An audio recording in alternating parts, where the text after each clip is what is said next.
Assalamualaikum warahmatullahi wabarakatuh. Kami dari kelompok 9 akan mempresentasikan mengenai perkembangan kurikulum di Indonesia dari masa ke masa.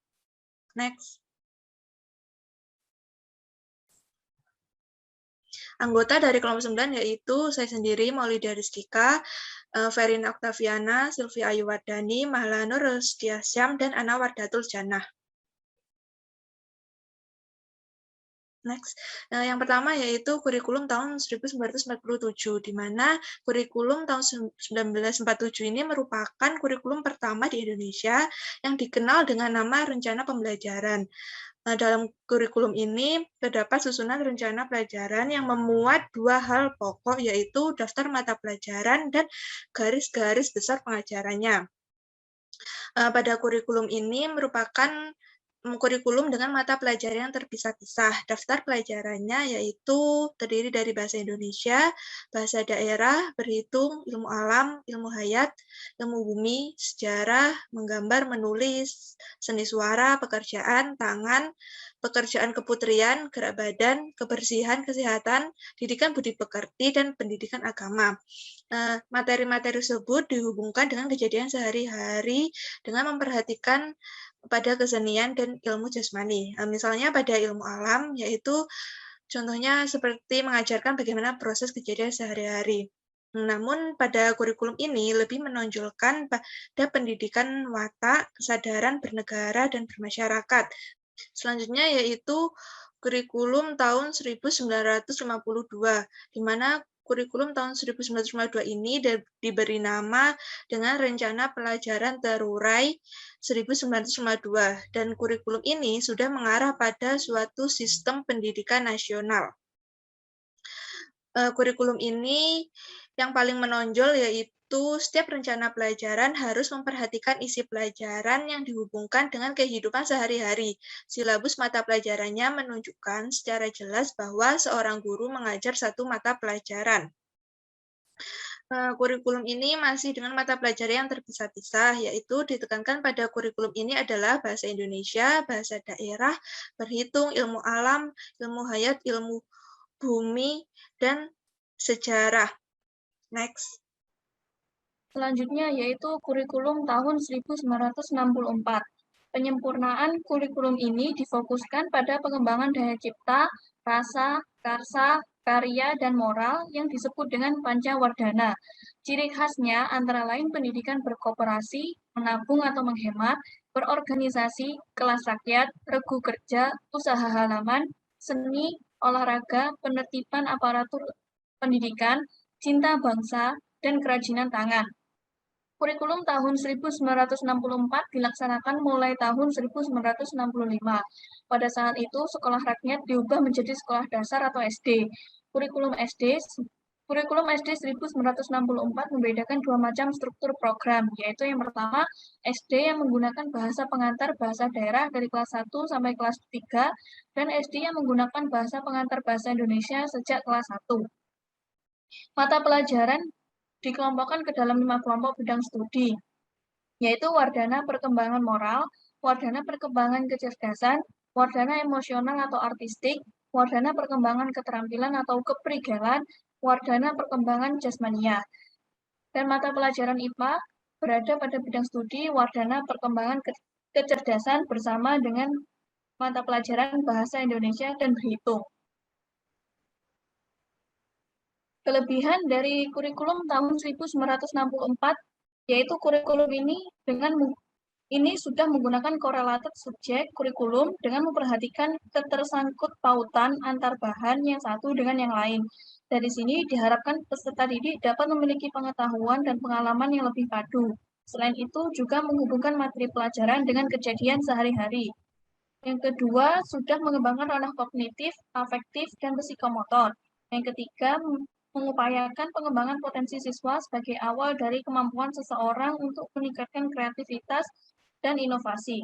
Sedangkan kekurangan dari kurikulum tahun 1964 yaitu kurikulum ini dipergunakan hanya pada tingkat sekolah dasar sebagai bentuk penyempurnaan kurikulum dengan pemberian pengetahuan akademik pada jenjang sekolah dasar. Yang kedua, dalam perjalanannya, kurikulum 1964 mengarahkan pendidikan Indonesia agar menjadi manusia sosialis dengan menomorduakan kehidupan pribadi. Yang selanjutnya yaitu kurikulum tahun 1968.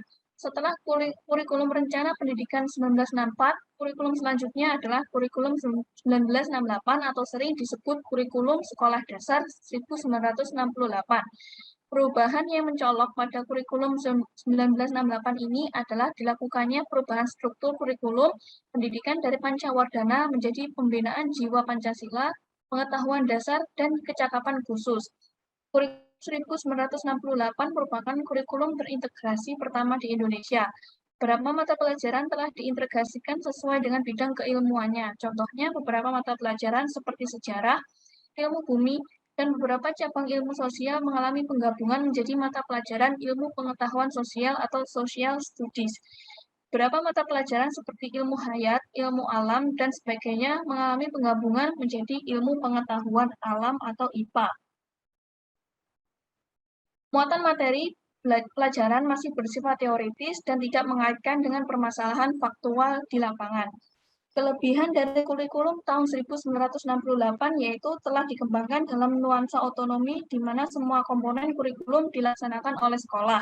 Yang kedua, sistem pembelajaran di ruangan kelas diserahkan kepada masing-masing guru, yang penting tujuan pendidikan dapat tercapai. Ketiga, kurikulum ini berupaya mendorong pengembangan kreativitas dan persaingan kompetitif di antara daerah, sekolah, dan guru untuk mengembangkan kurikulum. Dan yang keempat, yaitu kurikulum ini memberikan peluang bagi tamatan sekolah untuk melanjutkan pendidikannya pada jenjang yang lebih tinggi. Sedangkan kekurangan dari kurikulum tahun 1968 yaitu walaupun sudah ada pembelajaran keterampilan, namun pada praktiknya kurikulum ini masih kurang memperhatikan pembelajaran praktik. Kurikulum ini tidak mengadopsi kebutuhan masyarakat sehingga pembelajaran di sekolah tidak dapat memenuhi kebutuhan real dalam kehidupan anak. Dan yang terakhir, kurikulum ini yang masih dipengaruhi unsur politis sehingga tidak mengakar pada kebutuhan hidup anak-anak secara individual. Selanjutnya adalah kurikulum tahun 1975. Kurikulum 1975 merupakan kurikulum pertama di Indonesia yang dikembangkan berdasarkan teori, model, dan desain kurikulum modern. Untuk cara penyampaian pengajarannya dirinci dalam prosedur pengembangan sistem instruksional atau PPSI dalam bentuk satuan pelajaran. PPSI ini merupakan pendekatan bahwa dalam sebuah pembelajaran itu terdapat sebuah interaksi antar komponen-komponen pembelajaran seperti komponen tujuan pelajaran, komponen materi, komponen alat pelajaran, komponen alat evaluasi, dan komponen metode pengajaran yang saling berkaitan antara satu komponen dengan komponen lainnya untuk mencapai tujuan tertentu. Kemudian untuk satuan pelajaran itu sendiri merupakan suatu rencana pelajaran setiap satuan bahasan, atau seperti yang dikenal pada saat ini disebut sebagai rencana pembelajaran. Kurikulum tahun 1975 ini merupakan kurikulum yang bersifat sentralistik, maksudnya dibuat oleh pemerintah pusat dan sekolah hanya tinggal melaksanakan saja. Kemudian penggabungan beberapa mata pelajaran menjadi pelajaran IPA. Perubahan jenis mata pelajaran di SMP itu juga terjadi pada pelajaran aljabar, aritmetika, dan geometri. Semua pelajaran itu yang semula dikenal dengan sebutan ilmu pasti, kemudian bermetamorfosa menjadi pelajaran IPA dan matematika. Kemudian untuk prinsip dari kurikulum ini, yaitu berorientasi pada tujuan. Maksudnya bahwa setiap pembelajaran harus diupayakan semaksimal mungkin untuk mencapai tujuan yang ditetapkan. Prinsip yang kedua yaitu menganut pendekatan integratif. Maksudnya setiap mata pelajaran yang diberikan semuanya harus secara bersama-sama mendukung untuk tercapainya tujuan akhir pendidikan. Kemudian yang ketiga, menekankan efisiensi dan efektivitas dalam hal daya dan waktu. Yang keempat, menganut pendekatan instruksional. Dan yang kelima, dipengaruhi psikologi tingkah laku. Maksudnya menekankan kepada pemberian stimulus respon atau menganut aliran psikologi behaviorisme. Kelebihan dan kekurangan dari kurikulum 1975 ini, kelebihannya yaitu berorientasi pada tujuan. Yang kedua, mengarah pada pembentukan cikal bakal siswa. Yang ketiga, relevan dengan kebutuhan masyarakat. Yang keempat, menggunakan pendekatan psikolog. Yang kelima, menekankan efektivitas dan efisiensi. Dan yang terakhir, menekankan fleksibilitas. Kemudian kekurangannya yaitu berpusat pada guru atau teacher center pada pembelajarannya. Kemudian model pengembangan terpusat sehingga membunuh kreativitas guru dalam pembelajaran. Yang ketiga, penekanan proses pembelajaran pada segi kognitif saja. Next. Kemudian kurikulum 1984. Kurikulum 1984 merupakan kurikulum penyempurna kurikulum sebelumnya, yaitu kurikulum 1975. Dalam kurikulum ini, teori belajarnya tidak lagi menggunakan behavioris, tetapi lebih merangkul teori-teori humanisme yang berpusat pada peserta didik dan berorientasi pada prosesnya. Hal ini dapat dilihat dari pendekatan yang dipakai dalam kurikulum ini, yaitu pendekatan keterampilan proses atau cara belajar siswa aktif atau CBSA. CBSA ini merupakan pendekatan yang digunakan dalam proses pembelajaran yang memberikan kesempatan kepada siswa untuk terlibat secara aktif. Nah, keterlibatan di sini lebih ditekankan kepada keterlibatan aktif mental siswa, walaupun juga tidak mengesampingkan keterlibatan fisik dan intelektual. Kemudian prinsipnya berorientasi kepada tujuan instruksional, artinya bahwa apa yang disampaikan dan dilakukan dalam proses belajar mengajar di kelas harus mengacu pada tujuan yang ditetapkan. Yang kedua, materi disampaikan dengan model sequence semakin meluas seperti sebuah spiral. Maksudnya, yaitu memusatkan bahan ajar pada topik atau pokok bahasan tertentu. Nah, dari pokok bahasan tersebut kemudian diperluas dan diperdalam. Pokok bahasan biasanya dipilih sesuatu yang populer dan sederhana, kemudian diperdalam dan diperluas dengan materi yang lebih kompleks. Kemudian, yang ketiga, materi atau bahan pelajaran disampaikan dalam bentuk mata pelajaran yang berdiri sendiri. Contohnya bahasa Indonesia, ilmu pengetahuan sosial, matematika, ilmu pengetahuan alam atau IPA, olahraga dan kesehatan, pendidikan jasmani, keterampilan khusus, dan bahasa daerah. Selanjutnya menggunakan pendekatan keterampilan proses, seperti yang telah dijelaskan tadi. Untuk kelebihan dan kelemahannya, yang pertama memuat materi dan metode secara rinci. Yang kedua, keberanian memberikan pendapat. Yang ketiga, peningkatan diri dalam melaksanakan tugas. Yang keempat, kualitas interaksi antar siswa sangat tinggi, baik sosial maupun intelektual. Kemudian memasyarakatkan keterampilan berdiskusi. Untuk kelemahannya, keterampilan proses memerlukan berbagai keahlian dari guru. Yang kedua, membutuhkan dana yang cukup besar, terutama dalam penyediaan media pembelajaran. Dan yang ketiga, guru tidak terfokus pada pencapaian hasil sehingga pengukuran hasil belajar siswa kurang begitu jelas dapat diukur. Next.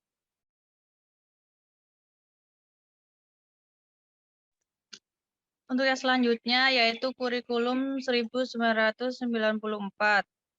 Yakni kurikulum yang memadukan kurikulum sebelumnya, terutama pada kurikulum 1975 dan 1984.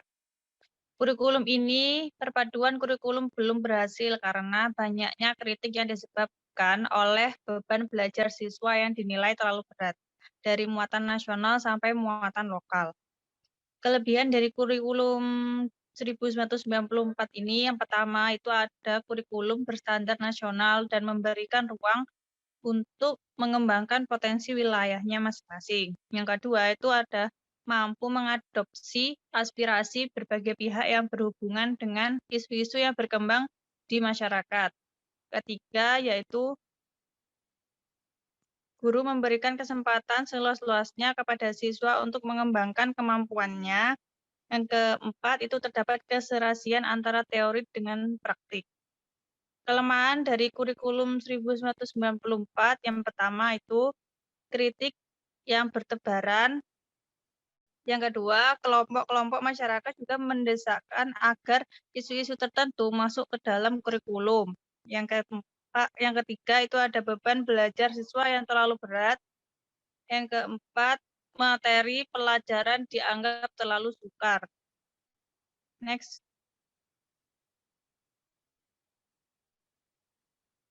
Yang selanjutnya yaitu kurikulum 2004. Kurikulum 2004 ini dikenal dengan kurikulum berbasis kompetensi atau KBK.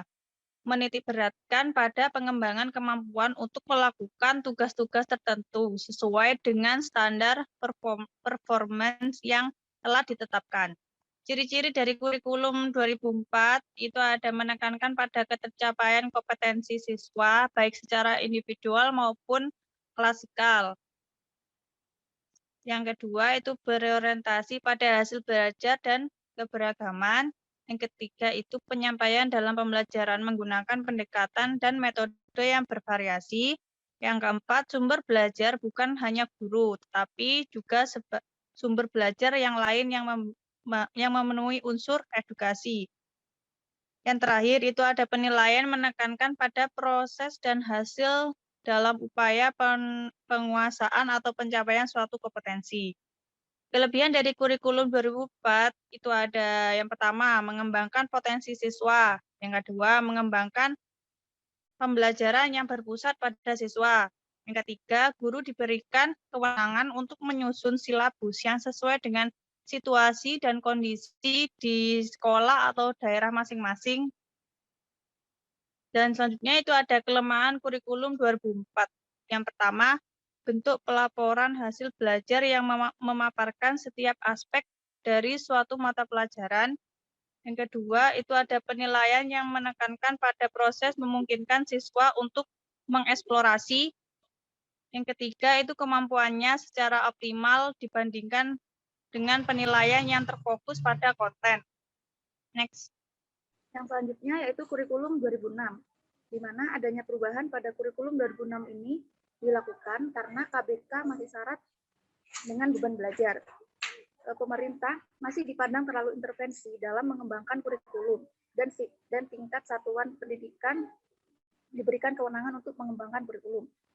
Kurikulum 2006 atau disebut dengan kurikulum tingkat satuan pendidikan atau KTSP bertujuan untuk memandirikan dan memberdayakan satuan pendidikan melalui pemberian kewenangan atau otonomi kepada lembaga pendidikan dan mendorong sekolah untuk melakukan pengambilan keputusan secara partisipatif dalam mengembangkan kurikulum.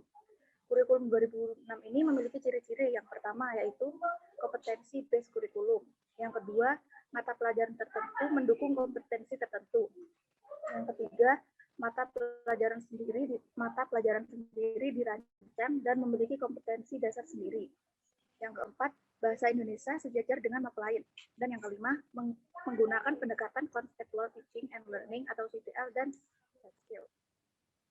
Kurikulum 2006 ini memiliki struktur kurikulum tingkat satuan pendidikan pada jenjang pendidikan dasar yang tertuang dalam standar isi, di mana untuk kelompok mata pelajarannya terdiri dari yang pertama, kelompok mata pelajaran agama dan akhlak mulia. Yang kedua, kelompok mata pelajaran kewarganegaraan dan kepribadian. Yang ketiga, kelompok mata pelajaran ilmu pengetahuan dan teknologi. Yang keempat, kelompok mata pelajaran estetika. Dan yang kelima, kelompok mata pelajaran jasmani, olahraga, dan kesehatan. Yang selanjutnya yaitu kurikulum 2013. Perubahan kurikulum 2013 dilakukan karena konten kurikulum yang masih terlalu padat, belum sepenuhnya berbasis kompetensi sesuai dengan tuntutan fungsi dan tujuan pendidikan nasional. Kompetensi belum menggambarkan secara holistik domain, sikap, keterampilan, dan pengetahuan.